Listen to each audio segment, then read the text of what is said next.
Jumpa lagi dengan YouTube channel yang mengangkat hal-hal praktis yang sederhana, yang bermanfaat.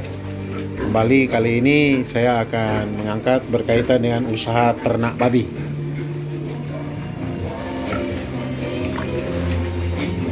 Oke, ini lagi memberi makan hijauan.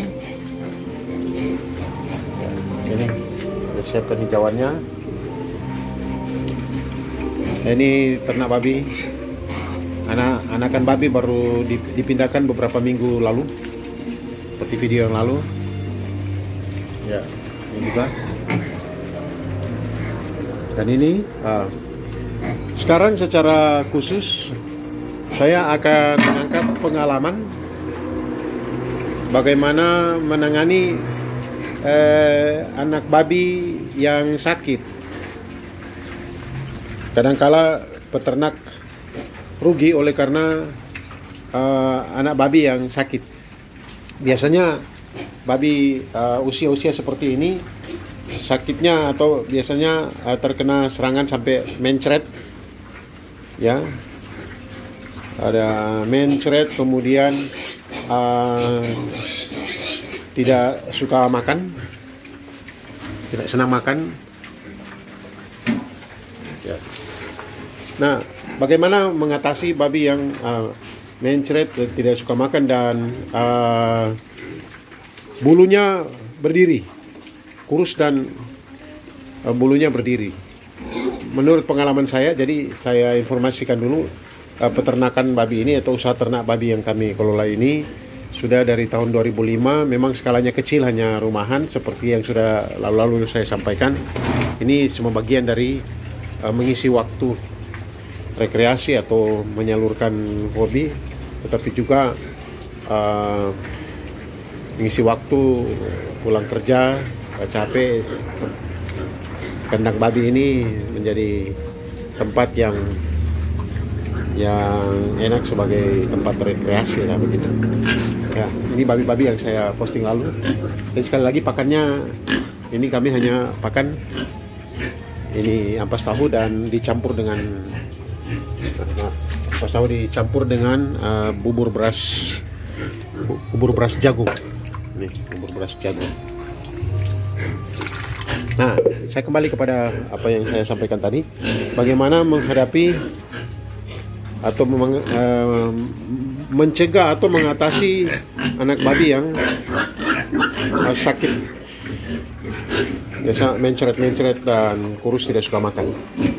Memang kami sangat bersyukur, puji Tuhan, oleh karena sudah beberapa lama ini tidak pernah mengalami anak babi yang sakit. Nah, apa yang dilakukan pertama, seandainya ada anak babi yang sakit seperti yang saya katakan tadi, mencret, kemudian sampai berdiri, bulunya berdiri. Langkah pertama yang harus dilakukan adalah memisahkan babi yang sakit itu di tempat tersendiri. Makanya biasanya di kandang-kandang kami ini ada kandang-kandang kosong yang dikatakan sebagai kandang yang sudah diistirahatkan atau istirahat kandang sudah sekitar 2-3 bulan. Tempat kalau seandainya ada anak babi yang sakit atau babi yang sakit.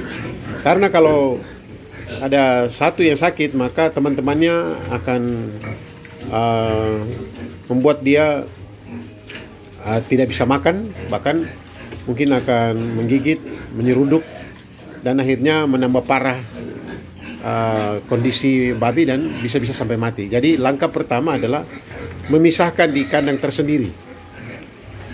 Nah, memisahkan di kandang tersendiri, ini saya tidak bisa pakai contoh karena tidak ada babi yang sakit, puji Tuhan.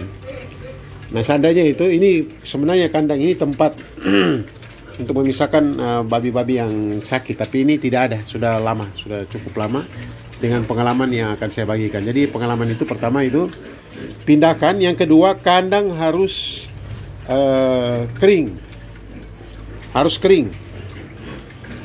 Jadi memang karena mencret seringkali kandang itu kotor dan kita harus segera cuci Makanya dalam postingan yang lalu kandang itu lantainya harus miring.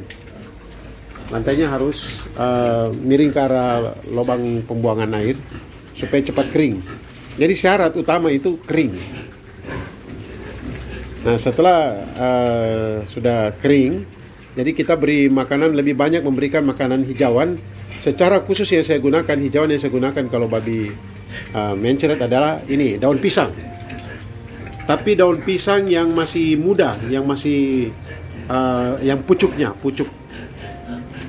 Ya, daun pisang itu dirajang baru diberikan kepada babi yang sakit. Kemudian kita memberikan, kadang-kala tidak suka makan, jadi kita memberikan pisang masak. Pisang masak dicampur dengan makanan yang biasa dimakannya, campur dengan pisang masak, dan biasanya babi makan. Nah, tetapi ada lagi yang kami gunakan, kapur. Ya, ini kapur. Ini sudah lama karena tidak digunakan. Ini saya tuang sedikit saja di sini untuk memperlihatkan. Ya, ini kapur ini biasa ada orang-orang tertentu makan dengan siri, dengan pinang. Ini ya. Ini biasa kita campur di makanan dengan kurang 1 sendok lah untuk 1 atau 2 sendok untuk 1 ember cat. Tapi kalau cuma 1 ekor yang sakit, ya kita beri makan sedikit-sedikit untuk ember ini. Ember ini mungkin setengah sendok. Ini ember cor ini, setengah sendok saja. Nah, ini kapur. Sudah kapur ini ya. Kemudian jenis sakit yang lain lagi. Kalau ini tidak ada babi yang sakit di sini, jadi saya tidak bisa memberikan contoh, tapi dari pengalaman saja. Nah, babi yang sakit biasa bintik-bintik merah. Saya tidak terlalu belajar di peternakan, hanya pengalaman saja. Nah, kalau bintik-bintik merah seperti itu, bagaimana? Apa yang harus kita lakukan? Bahkan bintik merah sampai dulu sempat ada yang mati dulu. Nah, dari pengalaman itu apa yang saya lakukan? Pernah terjadi beberapa kali, karena biasanya kami beli anak babi di peternakan yang cukup besar, dan yang lalu ada saja yang sampai kena sakit bintik-bintik merah dan babinya tidak mau makan. Badannya demam. Nah, yang saya lakukan, jadi dari pengalaman hanya coba-coba saja. Pertama harus disendirikan, dipisahkan. Kalau boleh jarak terpisah cukup jauh dengan teman-temannya yang lain di kandang yang lain. Kemudian karena ini sangat menular sekali ya, yang bintik-bintik merah itu apa namanya? Saya tidak tahu istilah peternakannya, hanya menyampaikan pengalaman. Yaitu dipisahkan jauh gitu. Kemudian karena biasanya kita tidak suntik atau berurusan dengan teman-teman di peternakan, memang mereka kadang-kala baik sekali untuk apa, tapi kami agak sulit untuk mendapatkan itu, atau juga memang tidak punya kesempatan untuk menghubungi mereka. Jadi yang saya lakukan adalah ini, mungkin salah, mohon maaf kalau salah, yaitu kalau kondisi sudah seperti itu, saya memberikan amoksisilin, antibiotik yang biasa kita minum. Memberikan amoksisilin 2 kali sehari. Tergantung, kalau anak babi kecil seperti ini, ya masih usia seperti ini, itu setengah saja untuk 500 mili atau 250, berarti 250 mili. Dan sudah berkali-kali tertolong. Untuk itu. Tapi itu sudah lama. Seandainya ada yang mengalami seperti itu, itulah yang langkah yang saya buat. Kemudian memperbanyak memberi makan babi itu dengan hijauan. Nah, tapi hijauan yang saya gunakan adalah daun Afrika. Nanti saya akan tunjukkan sebentar daun Afrika modelnya seperti apa. Dan ya, tertolong. Jadi dulu sudah lama mati, ada yang mati, tetapi kemudian saya coba dengan amoksisilin, memberi makan seperti tadi juga. Kalau malas makan, pisang masak dicampur dengan makanannya, kasih sedikit-sedikit, karena kalau kita kasih banyak nanti makanan itu terbuang percuma. Kalau sudah kena kotorannya sangat tidak baik. Jadi kasih pisang, kemudian memberikan amoksisilin. Kalau yang seperti ini masih kecil seperti ini 2 kali, yang 250 mili. Tapi kalau sudah agak besar ya sekitar 30-40 kilo, itu saya kasih yang 500 mili 2 kali sehari. Hanya memberikan 3 hari saja. Dan menurut pengalaman, bintik-bintiknya kering. Nah, kalau bintik-bintiknya kering, dia sudah semangat makan, babi itu hidup. Nah, bagaimana saya mengatasi sampai penyakit itu sudah tidak pernah ada lagi, sudah beberapa tahun-tahun, yaitu biasanya kandang saya mengosongkan kandang. Ada kandang-kandang tertentu harus diistirahat kandangkan selama 2-3 bulan. Seandainya baru 1 bulan saya semprot dan disinfektan. Jadi disemprot kandang yang akan ditempati, atau bahkan kami pakai blower untuk bakar dindingnya, memanaskan dindingnya. Nah, itu yang dilakukan. Sekarang saya akan menunjukkan daun Afrika. Apabila di antara saudara-saudara yang belum tahu itu daun Afrika, jadi saya akan tunjukkan daun Afrikanya. Biasa yang muda, daun Afrika yang muda. Ini juga yang mencret juga saya memberikan daun Afrika. Ya, kita hijauan memang disiapkan betul di sini. Ditanam ada daun katuk, ini juga daun katuk.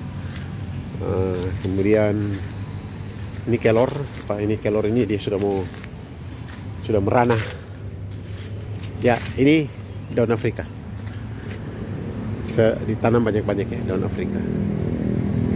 Biasanya memberikan bagian pucuknya. Babinya biasa kalau makan kita kasih mungkin sekitar 3 pucuk. Babinya biasa makan, kemudian kalau dia rasa dia cukup, dia berhenti sendiri, dia tidak makan lagi. Tapi biasanya babi makan. Jadi intinya kalau babi sudah makan, itu sudah mulai merasa tertolong. Nah, biasanya dari pengalaman saya ketika memberikan antibiotik hari kedua itu sudah bintik-bintik itu yang merah sudah mulai menjadi coklat dan akhirnya kering dalam jangka waktu sekitar 1 minggu. Namun ini bukan saran, karena saya bukan ahli atau dokter dokter hewan, bukan, cuma mencoba-coba saja. Oke, itu pengalaman kami bagaimana mengatasi babi yang sakit, yang mencret, dan yang bintik-bintik merah. Itu paling bahaya. Yang babi yang ada bintik-bintik merah itu sangat berbahaya. Itu pengalaman kami. Ada sempat beberapa ekor lalu cepat sekali menjalar dari 1, 2, 3, cepat sekali. Jadi kalau ada bintik merah satu sudah kita lihat, biasanya muncul di bagian belakang telinga sebelum seluruh badan. Langsung kita pisahkan secepat-cepatnya, karena itu sangat berbahaya, sangat menular. Baik, semoga pengalaman ini bisa bermanfaat. Ini babi-babi yang sekitar 3 minggu atau 4 minggu lalu sudah besar ya perkembangannya, cukup besar dari makanan, karena ini makanan organik semua yang diberikan. Terima kasih. Mari tetap semangat para peternak atau pemula, peternak pemula, tetap semangat. Kecil-kecil, tapi ketika kita bersungguh-sungguh, seperti yang dikatakan oleh firman Tuhan, orang-orang yang menabur dengan mencucurkan air mata pasti pulang dengan sorak-sorai. Itu mengandung unsur berarti mencurahkan air mata itu berdoa, berusaha, dan bersyukur dengan berkat apapun hasilnya. Tuhan memberkati kita sekalian. Shalom.